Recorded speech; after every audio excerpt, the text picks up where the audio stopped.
India ദക്ഷിണാഫ്രിക്ക രണ്ടാം T20 ഇന്ന് രാത്രി 7:30 ന്യൂ ചണ്ഡീഗഡിലാണ് മത്സരം നടക്കുക. വിശദമായിട്ട് തന്നെ റിപ്പോർട്ടിലേക്ക് പോകാം. അതിനു മുമ്പ് ചാനൽ ആദ്യമായിട്ട് കാണുകയാണെങ്കിൽ സബ്സ്ക്രൈബ് ചെയ്യുക. നേരെ വീഡിയോയിലേക്ക് പോകാം. ബാറ്റിങ്ങിൽ ഹാർദിക് പാണ്ഡ്യയുടെ ഒറ്റാൾ പോരാട്ടം. വിക്കറ്റ് എടുക്കാൻ തമ്മിൽ മത്സരിച്ച ബോളർമാരും ഇന്ത്യക്ക് ഒന്നാം T20 ഇന്ത്യക്ക് സമ്മാനിച്ചത് 101 റൺസിന്റെ കൂറ്റൻ ജയം. ക്രിക്കറ്റിലും വിജയം ആഘോഷിച്ച് ഇനി 2-0 വിജയമാണ് നീലപ്പടയുടെ ലക്ഷ്യം. തിരിച്ചെങ്കിലും ലോക ചാമ്പ്യന്മാരുടെ ബാറ്റിങ്ങിനെ കുറിച്ച് ആശങ്കകളും പരാതികളും ഏറെ. സഞ്ജു സാംസനെ കളിപ്പിക്കാതിരിക്കാൻ പുതിയ കാരണങ്ങൾ കണ്ടെത്തുന്ന ടീം മാനേജ്മെന്റ്.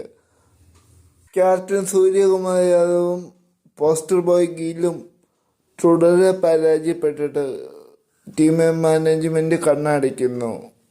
3 ഇന്നിങ്സിലും സെഞ്ചുറി അടിച്ചിട്ടും പോരെന്ന് പറയുന്ന ടീം മാനേജ്മെന്റിന് താല്പര്യം.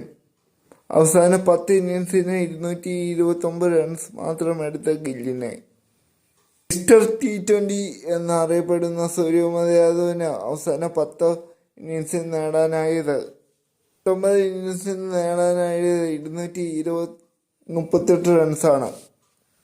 കുമാർ, വരുൺ ചക്രവർത്തി, അക്ഷദീപ് തുടങ്ങി മറ്റൊരു ടീമിനും ഇല്ലാത്ത അക്ഷർ പട്ടേൽ തുടങ്ങി മറ്റൊരു ടീമിനും ഇല്ലാത്ത ബൗളിംഗ് നിരയാണ് സത്യത്തിൽ ഇന്ത്യയെ താങ്ങി നിർത്തുന്നത്. ദക്ഷിണാഫ്രിക്കയുടെ പവർ പാക്ക് ബാറ്റിംഗ് നിര വിറച്ചു വീണതും ഈ കാര്യത്തിൽ. പോർട്ടീസ് പവർ വീണ്ടെടുത്ത ഇന്ത്യക്ക് വീണ്ടും പണിയാകും. റൺസ് ഒഴുകുന്ന ചണ്ഡീഗഡിലെ പിച്ചിൽ വൻമല തന്നെ ആരാധകർക്ക് പ്രതീക്ഷിക്കാം. നിരാശപ്പെടേണ്ടി വരില്ല. സഞ്ജു ഉണ്ടാവൂ ഇല്ലയോ എന്ന് കാത്തിരുന്ന് കാണാം. നിങ്ങളുടെ അഭിപ്രായം കമൻറ്റ് ചെയ്യൂ.